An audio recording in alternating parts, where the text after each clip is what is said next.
Everyone is speaking out about this, and as the rumors start to escalate surrounding Matthew Knies and his future with the Toronto Maple Leafs, one rumor has dropped that has Leafs fans absolutely livid. We're going to break that down and discuss what it means going forward, as well as break down a few other Leafs updates. But before we get into it, if you're a part of the percentage who aren't subscribed to the channel, about 71% of you who are watching right now aren't subscribed. Make sure to hit that subscribe button, and thank you guys again for your continued support. Darius, there's a lot to go over today. Obviously, the Leafs are coming off of a horrible loss that we're just going to pretend didn't happen for the sake of this video, but it was brutal. However, something dropped yesterday that has fans up in arms. It's the most I've seen one, I guess, a rumor and comment by an individual fire up fans, and it is surrounding Matthew Knies. Now, obviously, we know Mitch Marner is a pending free agent. Matthew Knies is a pending restricted free agent. Also, John Tavares is a pending UFA. All those discussions have been happening about Mitch Marner, and John Tavares. But Matthew Knies is someone the Leafs need to seriously consider extending as well. And the rumor has it that he is very willing to remain in Toronto. We covered that in a video just yesterday morning, I believe it was.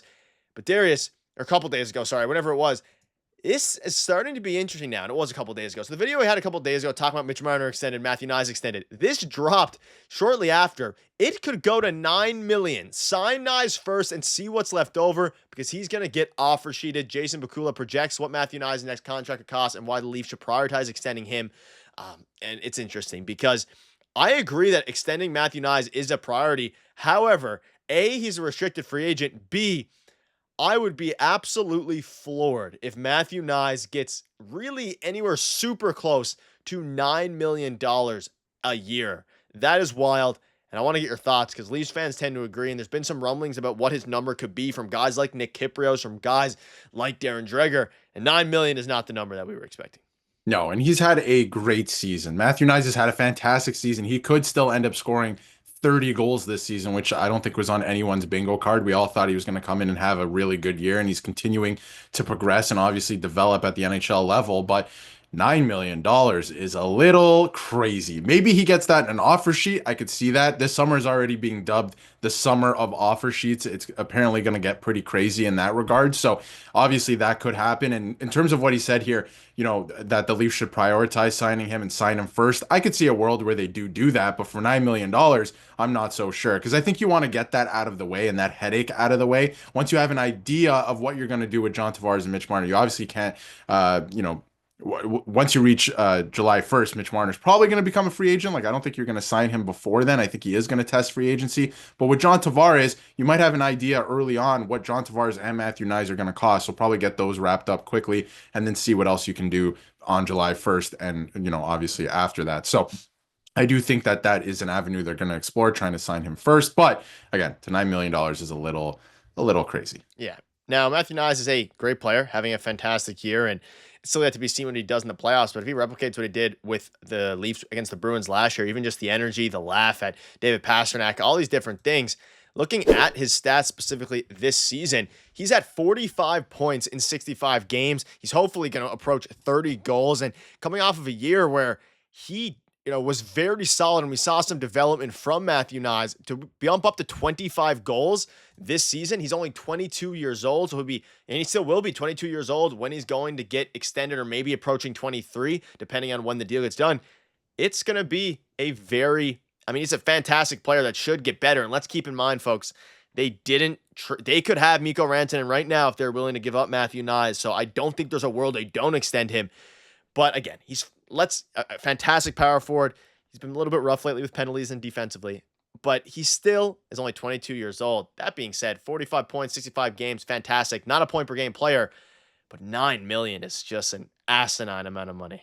It's a lot of money, and I do believe that Matthew Knies actually could end up making $9 million in the NHL and with the Toronto Maple Leafs, but probably not on this next contract. And the reason I say that is I wonder if they take a look at bridging him, a bridge contract. I don't know if his agent or the player would be up for that, but I wonder if the team looks at it and goes, if we can have you for 2 or 3 years at like $7 million, let's say, and we'll get to some projections in a minute, maybe $6 to $7 million or something like that, right? For the next 2 to 3 years, then we can resign you to something that's maybe a little more, lucrative as you continue to develop in the league, because the salary cap every year after this summer is going up roughly close to $10 million a summer. That's a lot of salary cap space compared to what it was going up, the last couple seasons, which was not very much. And even before that, right? You're going to have a lot of room here. So I could see him eventually making $9 million because, it's not going to be the same. The top end players are going to be making close to $20 million, right? So when you look at the difference there, it would make sense. So I could see that at some point, but in terms of,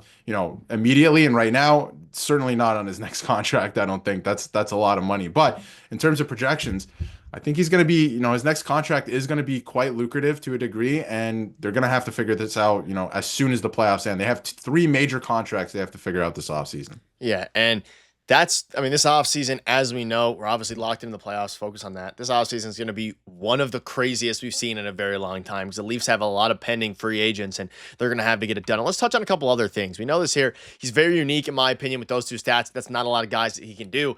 And they're talking about guys who have 25 goals and 155 hits, obviously an arbitrary number here, but even just that many hits, he's figured out how to use his body. And it's what we spoke about all last season, all last postseason.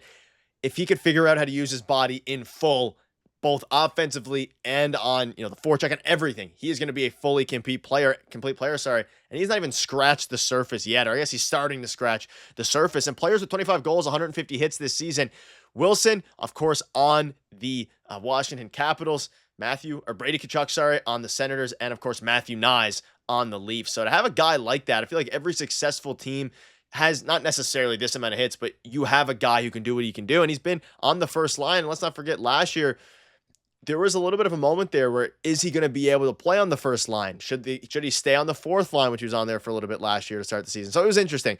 And regarding the $9 million conversation, he's not getting more than Wyatt Johnston stopping it. People really were pretty vocal about it. And Darius, I want to bring this up because you had a good point about this off camera. The projected number for him is around 5 million AAV. Now, obviously, these projections aren't perfect. I think he's going to get more than 5 million. But I want to get your thoughts on this, and shout out to this tool here.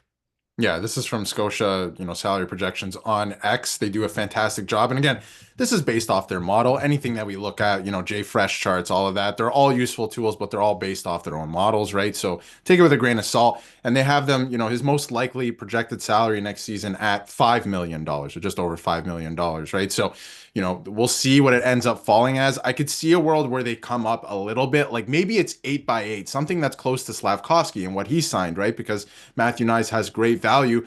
And if you lock him up long term, it's going to age beautifully if he continues to develop and play the way that he's playing. It's going to age absolutely beautifully for the team. So I could see them doing that as well. Obviously, I brought up a bridge a little while ago that could make sense as well. I don't know if you want to go that route. It hasn't necessarily worked for a lot of players around the league, although it has for some, right? So we'll see what happens. But if you can lock them up and come up a little bit higher, because again, this is projected at 5, maybe it's 6, 6.5, something like that. That could make more sense, right? But if you want to come up to, like I said, even 8, but you're signing them long term, it makes a lot more sense 3, 4 years down the road. You're like, this is probably one of the best value contracts in the entire league for what he brings to the table. If you look at this list here, it's a little bit outdated, but look at the company on the list, right? Like some really great players on that. And like the other thing that you brought up, players with at least 155 hits and 25 goals. He's on the list with Brady Tkachuk and Tom Wilson. Those are great players, especially Brady Tkachuk coming back from the Four Nations faceoff has been an absolute menace. So great company for Matthew Knies. He's a fantastic player. I don't know if he's going to make that much. I mean, Braden Point, for example, makes $9 million, right? And he's an elite center, I would call him, in this league, who's won multiple Stanley Cups. So we all have to keep that in check and in mind. But the salary cap is going up too. So there is, there is a two-way street there. So it's going to be interesting to see what they land on. But I think the best case scenario, Nick, I'm curious for your opinion on this too. The best case scenario would be to sign him to a little bit more than maybe he's worth at this point in time, a little bit more, but sign him long term. See if he's able, he wants to do that. If he wants to sign 6, 7 years, maybe even 8 years, right? You get him through his prime there. And obviously that contract's just going to age beautifully, I think, with the salary cap going up. Yeah, you look at some of the even comparables there on the right, not direct comparables. Slavkovsky's a pretty good one.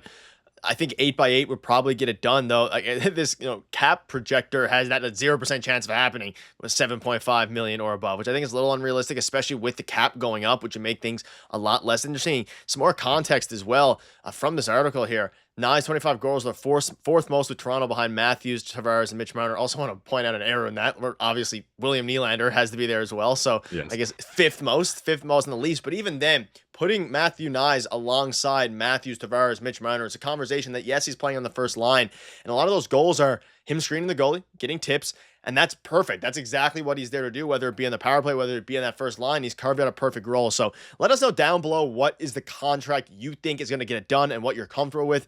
Fantastic player, and I'm happy that he has really developed and flourished, especially since his 35 point, I believe it was, season last year with the Leafs. So let us know down below what your thoughts are.